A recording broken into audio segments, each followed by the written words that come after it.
¿Por qué va a ser difícil y lenta la disminución? Porque el embarazo adolescente en nuestro país está estrechamente ligado a la desigualdad, ¿no? Sabemos que el embarazo adolescente es 5 veces más probable en mujeres pobres, es más probable en mujeres indígenas, es más probable en mujeres con baja escolaridad.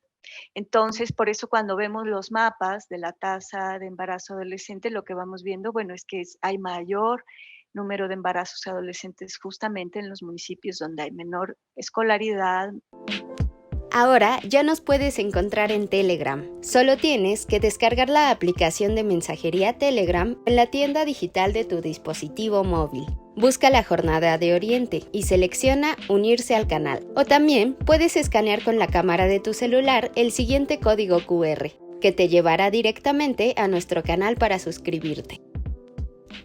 Mantente informado a lo largo del día con las noticias más relevantes de Puebla y no olvides también seguirnos en todas nuestras redes para más contenido.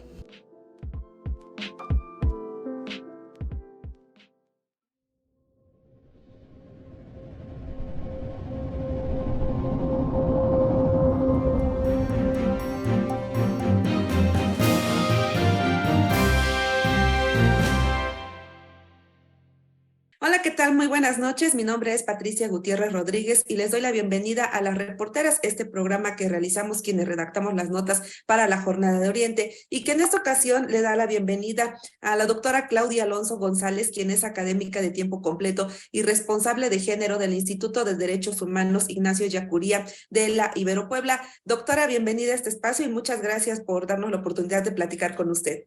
Muchas gracias a ustedes. Por el contrario, bueno, ella es antropóloga y nos va a dar una opinión seguramente muy valiosa de lo que ha ocurrido en Puebla con el embarazo adolescente. Recientemente publicamos en la Jornada de Oriente que entre enero de 2018 y octubre de 2022, Puebla registró 98,925 embarazos de niñas y adolescentes de entre 10 y 19 años de edad. Esta cantidad equivale al 21% de todos los embarazos registrados en la entidad en ese periodo, en el de 2018 a octubre de 2022. Esto es parte de un estudio que realizó el Consejo Estatal de Población. En el mismo se refiere que hay una tendencia a la baja, pero sin embargo, este problema ahí sigue presente por mucho que, bueno, desde el punto de vista, por mucho que una mujer desee tener un hijo, bueno, no es posible que lo desee tener a los 10, a los 14 años y que esto se siga presentando en nuestra sociedad. Entonces, doctora, ¿qué explicación tendría usted a esto que persiste en nuestra sociedad? Bueno, son 2 procesos paralelos, ¿no? Por un lado, tenemos un problema no solo estatal, sino nacional, un problema significativo de embarazo adolescente, pues México es el país de la OCDE con mayor tasa de embarazos adolescentes a nivel global. Solo está superado por países de Centroamérica y por el África subsahariana. Em, entonces, ese es el lugar que ocupamos a nivel global, ¿no? Ahora, dentro de este problema sostenido y delicado, sí efectivamente vemos en los últimos 50 años, estoy tratando de dar un marco más general y luego me voy a focalizar en En Puebla, como para particular. entender qué pasa en Puebla en su contexto. A nivel nacional, sí identificamos una disminución más o menos significativa, sobre todo en los últimos 50 años, ¿no? La tasa de fecundidad de adolescentes en México era el doble hace 50 años que ahora. Sin embargo, en los últimos 10 años, esta curva de disminución prácticamente se detuvo. Es decir, que entre el 2010 y el 2021, la estrategia gubernamental general no logró dar los resultados esperados, ¿no? Bueno, ¿qué pasa en el estado de Puebla? En el estado de Puebla, efectivamente, a decir por el reporte de CONAPO, del Consejo Estatal de Población, hay una disminución y es una disminución en porcentajes significativos. Habría que, bueno, y ahí podemos indagar, ¿no? Podemos indagar en los dos sentidos. ¿Por qué persiste el problema? ¿Por qué aún tenemos 21% de embarazos en este estado siguen siendo de niñas y adolescentes? Y por el otro lado, reflexionar a qué se debe esta disminución, ¿no? Entonces, ustedes me dirán por dónde empezamos. Pues reflexionar a qué se debe esta disminución, pero aunque haya disminución, ¿por qué persiste? Y también, no sé si me adelanto un poco, pues qué es lo que lleva a un ser humano, a un hombre, a embarazar a una niña de 10 años, ¿no? ¿Qué pasa qué influye o qué está originando este comportamiento?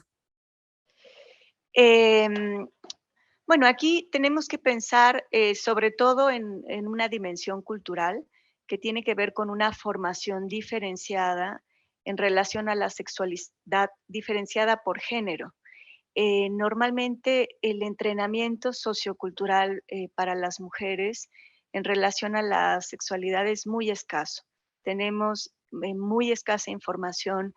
La sexualidad femenina es asociada, más bien nos espera, hay una expectativa de castidad, de virginidad, de tener pocas parejas. Muchas veces las niñas y adolescentes, bueno, sobre todo las adolescentes, tienen la primera información significativa antes de casarse, a veces en rituales como la despedida de soltera. Otras generaciones les transmiten información que pudiera ser significativa, pero esto ocurre después de que ellas realmente ya empezaron su vida sexual activa. Ujú. En cambio, en el otro género, en los varones, es exactamente lo contrario. Se espera mucha actividad en la sexualidad, es bien vista la capacidad de conquista, incluso se suele presumir, ¿no? Los jovencitos suelen presumir que tuvieron más parejas de las que en realidad tuvieron. Hay rituales también de paso o de inauguración de la sexualidad. Hay todavía regiones en nuestro país en donde el padre lleva al joven a contratar un servicio, una sexo servidora para inaugurar este inicio de la sexualidad.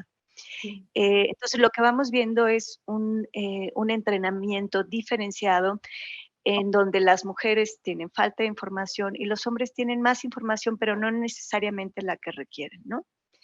Em, y esto envía a las mujeres a una arena, ¿no? De Hola. ejercicio de la sexualidad con pocos recursos personales, con pocos recursos afectivos. Y además hay otro elemento muy importante del que se habla muy poco cuando hablamos de embarazos adolescentes. Normalmente nos remitimos a la parte estadística, demográfica. Se habla poco del amor, se habla poco de la afectividad. Normalmente hablamos de embarazos no deseados o no planificados desde el punto de vista adulto, pero a veces cuando dialogamos con la adolescente que en ese momento estaba enamorada del papá, de ese pequeño, de esa pequeña que viene en camino, hay un deseo, a veces inconsciente, no puesto en palabras, digamos, es un embarazo no planificado, pero deseado, Ujú. porque es visto como la fusión con el otro, como una estrategia de fusión, de quedar fusionada al otro, al ser amado. Y a esto agregamos, digamos, esta idea muy romantizada del amor, agregamos pues una cultura que coloca, ¿no? En los roles o en lo que pensamos que es la, la plenitud de las mujeres en función de los roles de género, ahí se coloca la maternidad, ¿no? Como que la maternidad tuviera que ser un horizonte para cualquiera de nosotras, sobre todo en un país como México, la maternidad tiene una gran centralidad. Y entonces estamos enviando un mensaje un poco confuso, ¿no? Por un lado, estamos diciéndole a las adolescentes, tienes que ser casta, virgen, no ejercer la sexualidad, no embarazarte tan joven, y por el otro lado hay un mandato casi compulsivo, un mandato social de la maternidad, cuando en realidad tendríamos que estar, sobre todo cuando son mujeres muy jovencitas, pues enviando también el mensaje social de pueden ser científicas, pueden dedicarse a las artes, es decir, construir un proyecto de vida que va más allá de la maternidad y la familia, o que no solo es la maternidad y la familia, ¿no? No lo digo porque no sea un buen proyecto, sino que no tendría por qué ser el único proyecto. Ujú. La sociedad presiona entonces demasiado, orilla prácticamente a las mujeres a tener la maternidad como destino y no como elección. Exactamente, como un destino social, incluso lo vemos ya en rangos de edad mayores, ¿no? Mujeres que probablemente pasan los 30 años, socialmente empezamos a ver comentarios como si hubiera un fallo, ¿no? Como si fuera una Ujú. vida que no se logró a plenitud, o que hubiera una falla en esa mujer, o que no fuera completamente mujer, sino hasta que cumple con este rol de la maternidad. Y hoy sabemos que no es así, que las posibilidades de desarrollo y de lograr una vida, digamos, con cierta plenitud, pueden ser muy, muy diversas para las mujeres. Ujú.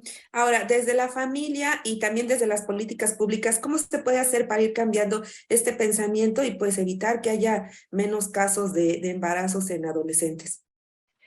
Bueno, aquí podemos ahora sí conectar un poco más con lo que está pasando en Puebla. ¿Qué pasa con esta disminución, no? Y lo vamos a ver también con algunas estrategias que se implementaron a nivel estatal.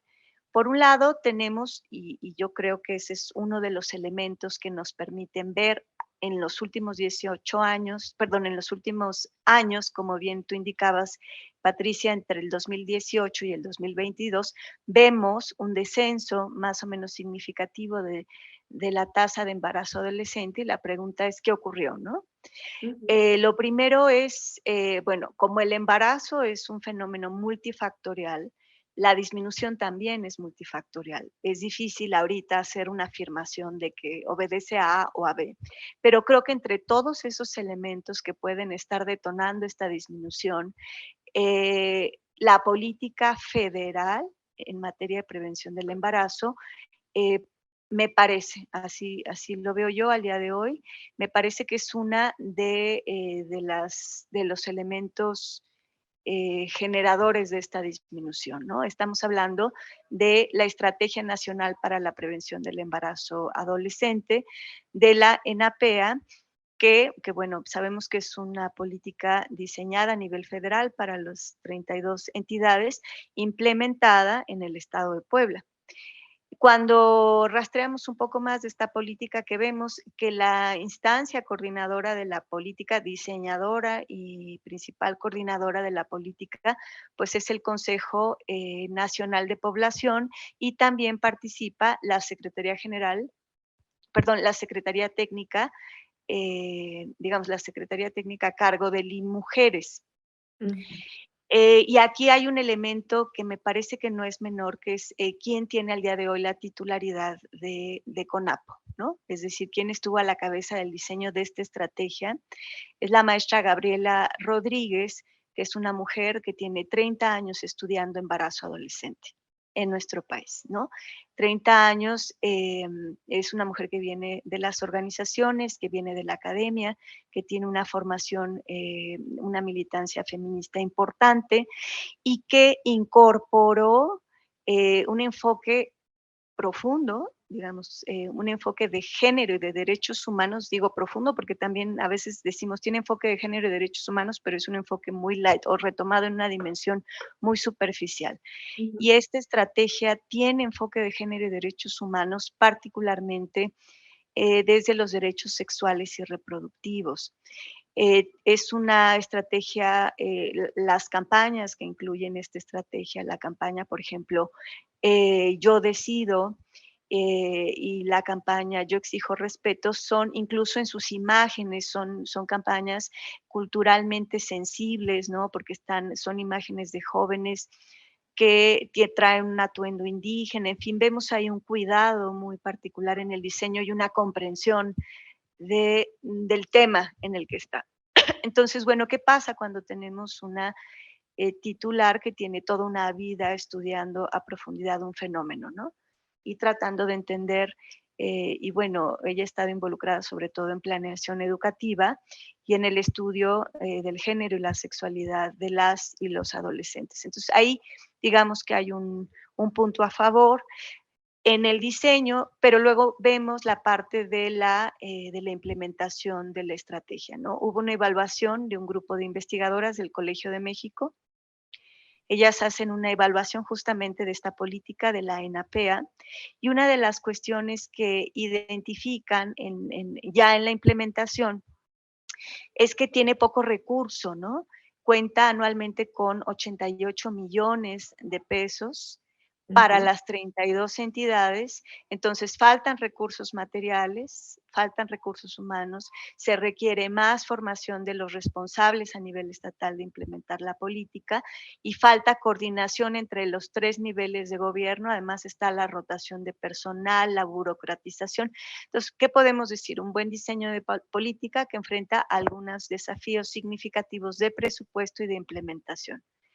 Pero que cuando revisamos en este informe al que tú hacías referencia, el informe que hace el Consejo Estatal en el Estado de Puebla, vemos que algunas de las acciones que fueron acertadas y que fueron implementadas a nivel estatal están vinculadas con este diseño de la ENAPEA, como por ejemplo la formación de docentes, la implementación de estas campañas en las escuelas, la identificación de las adolescentes que estaban embarazadas para evitar su deserción o para lograr su reintegración a la vida escolar, em, la existencia de un WhatsApp al cual pueden escribir, en fin, una serie de estrategias que están enunciadas y, bueno, se hace una suerte como de informe de lo que se ha venido haciendo y que efectivamente han sido acertadas, ¿no? Ujú. Pero nos falta. Ujú. Sí, Sí. precisamente, ¿qué faltaría? Y de seguir con esta estrategia, bueno, no sé si para usted sería posible decir algún año o algún periodo en el que ya se pudiera notar todavía más el cambio, que disminuya más esta incidencia de embarazos. Sí, bueno, eh, no podría yo, al no ser especialista en la parte como sociodemográfica del embarazo adolescente, dar un año de cuándo vamos a poder lograr las metas, ¿no? Las metas que tiene nuestro país en embarazo adolescente. Definitivamente nos faltan muchos años.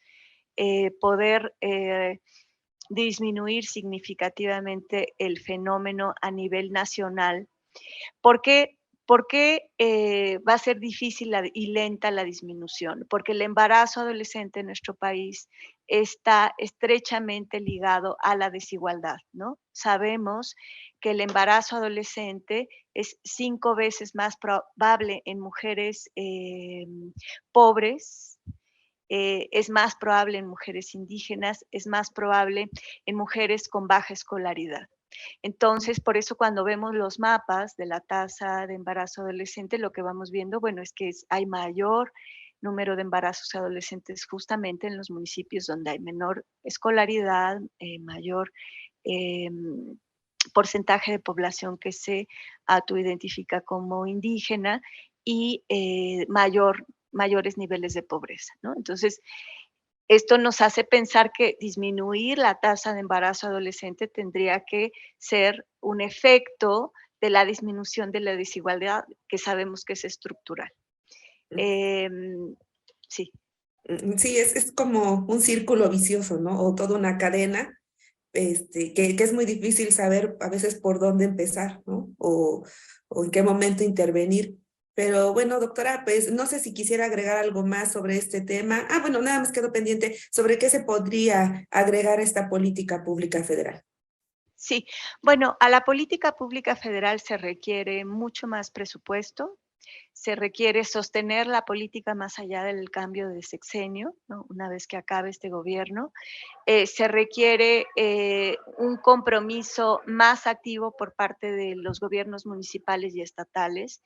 Y además, en relación a la primera de estas dos preguntas que hacías al final, se requiere una participación. Hemos hablado de las instituciones gubernamentales, pero también necesitamos una participación mucho más comprometida, consistente y abierta por parte de las familias, que no hemos hablado de ellas, ¿no?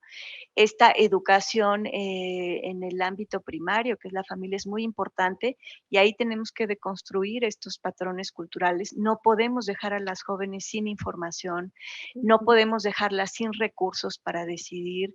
Es muy importante que ellas sepan que su cuerpo es suyo, que adquieran los recursos socioemocionales necesarios para poder negociar cuándo iniciar la actividad sexual, cuándo, con quién, cómo, de tal suerte que no quede lugar alguno a la manipulación si la otra persona es de mayor edad, por ejemplo, no quede lugar alguno a la violencia, al ejercicio de violencia sexual, no quede lugar alguno a la romantización de la relación que a veces quita el piso, ¿no? Les quita el piso para tomar decisiones adecuadas en relación a un posible embarazo.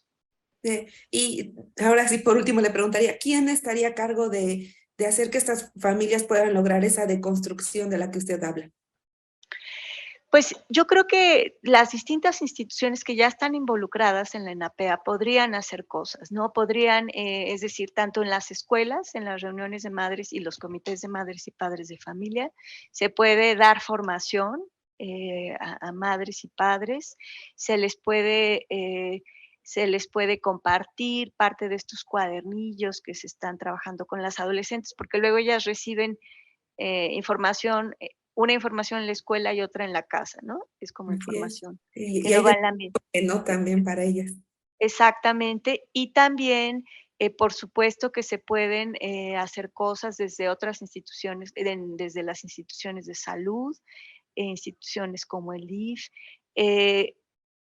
Sí, porque claro, hemos partido de que las niñas y adolescentes requieren información para el ejercicio pleno de sus derechos sexuales y reproductivos, pero la verdad es que mujeres de edades mayores también requerimos esa información, ¿no? Pero bueno, ese es tema de Otra otro, historia. sí. Muy bien, doctora Claudia Alonso González, académica de tiempo completo y responsable de género del Instituto de Derechos Humanos Ignacio Ellacuría de la Ibero Puebla. Le agradecemos mucho su participación en este espacio y bueno, pues ahí está estos planteamientos que usted hace para que pues los gobiernos o quienes estén encargados de este tema de embarazo adolescente pues puedan tomarlos en cuenta. Muchísimas gracias. Muchas gracias a ustedes, Pati. Y también muchísimas gracias a todo el auditorio que nos acompañó esta noche. Recuerden que tenemos programa todos los días a las 8 de la noche y pues aquí son todos y todas bienvenidos. Hasta la próxima.